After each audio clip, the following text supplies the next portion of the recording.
On May 2000, Onel de Guzman, a college student from Manila, Philippines, created and released the first global computer virus pandemic that disrupted the operations of businesses and government agencies all over the world, from Ford and Merrill Lynch to the Pentagon, CIA, and the British Parliament. It was estimated to have cost between 5.5 to 8.7 billion US dollars in damages worldwide.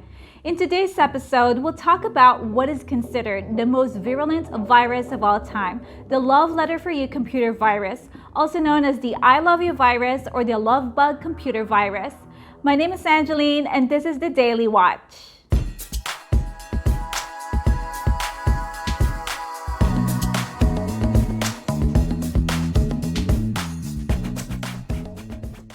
I Love You virus explained. What is a computer virus? Much like the coronavirus or any biological virus, a computer virus is designed to spread from host to host and has the ability to replicate itself.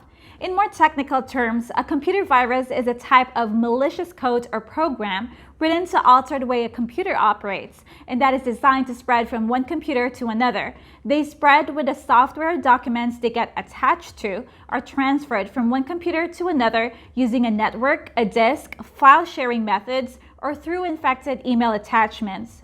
Since we will be talking specifically about the Loveletter For You virus, it is important to note that although it is commonly referred to as a computer virus, it is more specifically a worm. The main difference between the virus and a worm comes down to how the infection spreads. A virus requires a host file to be activated for the infection to take hold, and further copies of that host then need to be activated on every computer that gets infected thereafter. Meanwhile, a worm might use a file or program to sneak into your computer, but once it's in your system, it can spread without the host file and without a human interacting with it at all. For the purposes of this video, we'll continue to call I Love You as a virus, as worms are a subclass of a virus. What is the I Love You virus? On the 4th of May 2000, users of Windows computers began receiving an email with subject line, I love you, an attachment, Love Letter For You, and the message, kindly check the attached love letter coming from me. When they opened what appeared to be a text file, the virus quickly took control, sending copies of itself to everyone in their email address book. So we have to remember, this was 2000. While today most people would be very suspicious of an email like this, back then many users were intrigued and went on to open the emails, spreading it even further. Many people also did not have any security software then, and even those that did only updated the signatures of known viruses once a month. The internet was relatively new and most users did not realize that an email could be so dangerous. Because it used mailing lists as a source of targets, the messages often appeared to come from acquaintances and were therefore often regarded as safe by their victims, providing further incentive to open them. It did not help that the file extension .vbs was hidden by default from view on Windows machines, so a file called, as in this case, loveletterforyou.text.vbs appeared to be a text document as the last file extension wasn't displayed. Only a few users at each site had to access the attachment to generate millions more messages that crippled mail system and overwrote millions of files and computers in each successive network. Messages generated in the Philippines began to spread westwards through corporate email systems. From Hong Kong, where the virus crippled the communications and ravaged file systems of investment banks, public relations firms, and the Dow Jones Newswire, the love bug continued its westward spread as the May 4 workday started. In 5 hours, I Love You virus has spread across Asia, Europe, and North America.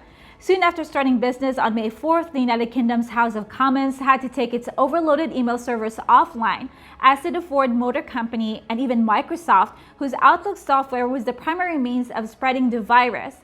Even though the United States had advance warning, the virus spread just as quickly there, as almost everyone seemed apparently unable to resist opening the love letter. Within the Pentagon, the virus hit the United States Armed Forces Command mailing list with 50,000 subscribers.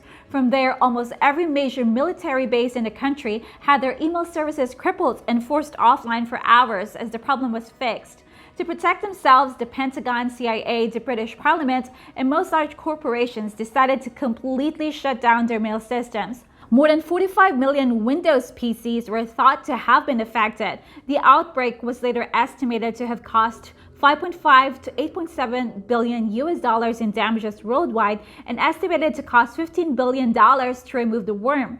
Damage cited was mostly the time and effort spent getting rid of the infection and recovering files from backups.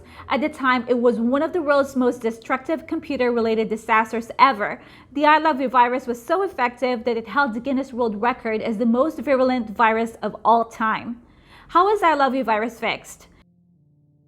Without a service to send information to, and it appears the virus author was never able to access what was sent to the server, or at least act upon it, ILOVEYOU became purely an engine of chaos and destruction. It churned through email inboxes around the world and deleted files, while not actually serving the apparent original purpose of scraping passwords. Antivirus companies slowly began rolling out patches, stemming the damage and enabling companies to come back online. Both the technical fix and first break in the case came so fast because despite its rapid dissemination around the world, the ILOVEYOU virus was clumsily coded and unsophisticated. Who made the ILOVEYOU virus? The virus all started in the Pentagon neighborhood of Manila in the Philippines when 24-year-old Onel de Guzman, a student at AMA Computer College, released a virus that he had proposed created as part of his undergraduate thesis. Officials at the school shared with police a rejected final thesis Onel had written, which contained a code for a program bearing a startling resemblance to ILOVEYOU. In the draft thesis, he wrote that the goal of his proposed program was to get Windows passwords and steal and retrieve internet accounts from the victim's computer. This way, he proposed, users would finally be able to afford an internet connection. The thing is, despite all evidence uncovered during the investigation, de Guzman was never prosecuted. The Philippines, like a number of countries at the turn of the millennium, had not legislated against computer crime.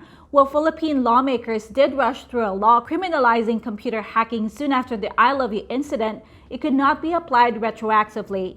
When the chaos died down, online rumors claimed de Guzman had moved to Germany, Austria, or the US.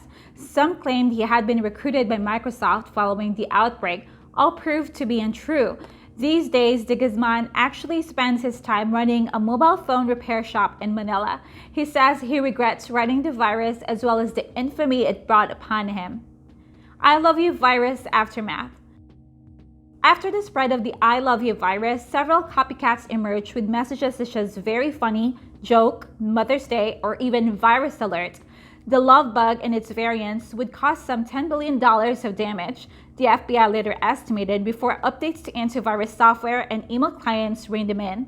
While the worm has been largely eradicated, a copy occasionally appears even today.